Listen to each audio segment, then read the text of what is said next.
हम जो बना रहे हैं नेटवर्क वो इस तरीके से बना रहे हैं कि मान लो मैंने 30 लोगों को बता दिया और उसने अपने 30 लोगों को बता दिया, तो अब मेरा जो अगला कम्युनिकेशन है, जैसे मेरे एक गांव से एक ही आदमी को मैं अपनी टीम में लूंगा, एक गांव से बेशक 4 लोग जुड़े हों डायरेक्टली, तो वो एक ही लेंगे हम।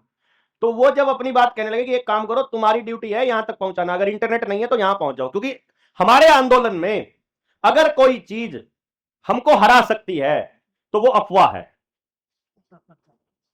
हमको अफवाह हरा सकती है। बस आप अफवाह फैले कि बलारा जी गिरफ्तार हो गए और आप मान लो, आपके पास एक सोर्स होना चाहिए जिसकी जानकारी वहीं से की। अगर आप लोग मान लो कि फॉर एग्जांपल आपने सचिन को फोन कर लिया, तो सचिन आपको वही बताएगा जो मैंने बताना था।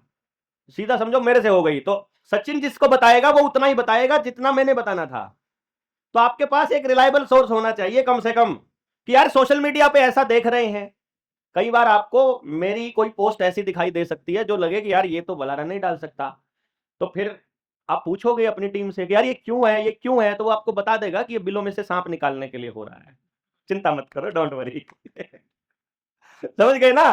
अपन विचलित नहीं होते हैं, लेकिन सच उजागर करना जरूरी है। जो हमारे बारे में जैसा सोच रहा है, मोर्चे के बारे में जैसा सोच रहा है, कौन किसकी सही सच्चाई है, उसको निकालना जरूरी है। इसलिए हमको ये गालियां खाते रहने का प्रोसेस जारी रखना पड़ता है मजबूरी में, क्योंकि बेइज्जती इतनी हो चुकी है, अब नहीं हो फील ही नहीं होती, तो कोई फर्क ही नहीं पड़ता। स्कूल में थे ना मास्टर जी, पूरे स्कूल के सामने कान पकड़वा के इतना पीटते थे ना, तो अब कोई अगर सड़क को वैसे ही चलते हुए पीट देगा तो भी नहीं फील होता, तो कोई दिक्कत नहीं है। मतलब समझ गए?